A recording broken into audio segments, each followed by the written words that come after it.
So we're talking with Harvey Fierstein, Hello. nominated for Best Book for Kinky Boots, the musical. Harvey, tell me about your spectacular, colorful shoes Well, today. here's the problem. When you have wide-width feet, you have to go. So now, thanks to the interweb, I can go online and find wide-width shoes.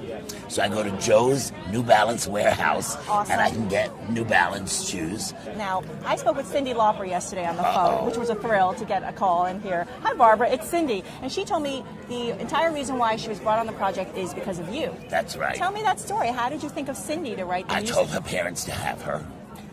She would not be on the planet if it wasn't for me. I told her parents. You told Go her ahead, parents. have sex.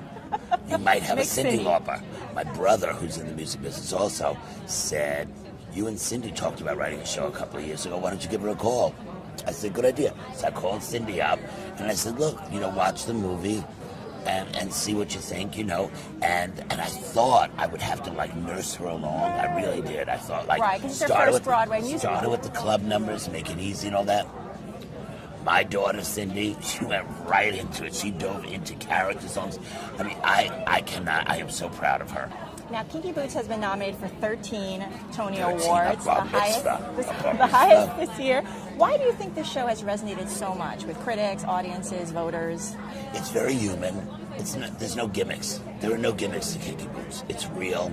It talks about real things. The show is about these two guys who grew up, as we all do, with parents who have expectations of us, as we all do. And then whether the parents give up on the expectations or not, it gets hung on us anyway. No matter what they do, we have these holes in ourselves.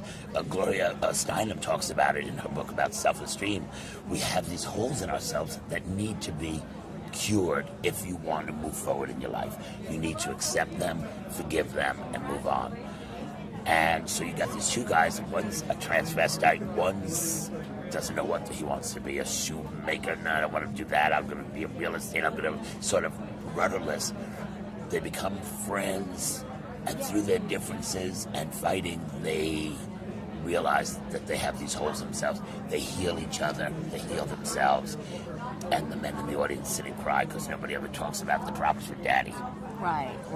Men aren't supposed to talk about their problems. And my last question is, this show is very much about being true to yourself, as you said, working out what personal issues you have and living truthfully. And with the news of the basketball player Jason Collins coming out and saying, I'm black and I'm gay, do you think that connects very much with the show's themes? Oh, absolutely. I mean, it's not only, it's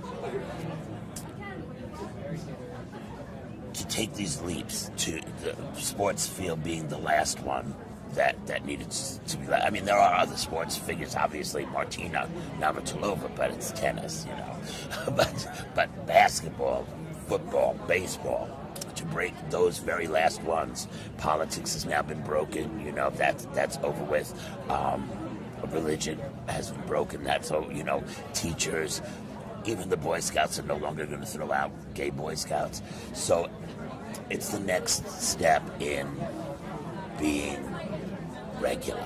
The hardest thing in the world is to forgive yourself. Mm-hmm. We're all idiots. Mm-hmm. And it's those bad memories, those things that make, Leonard Cohen said, the ones that make you clench your fist, when they show up in your brain.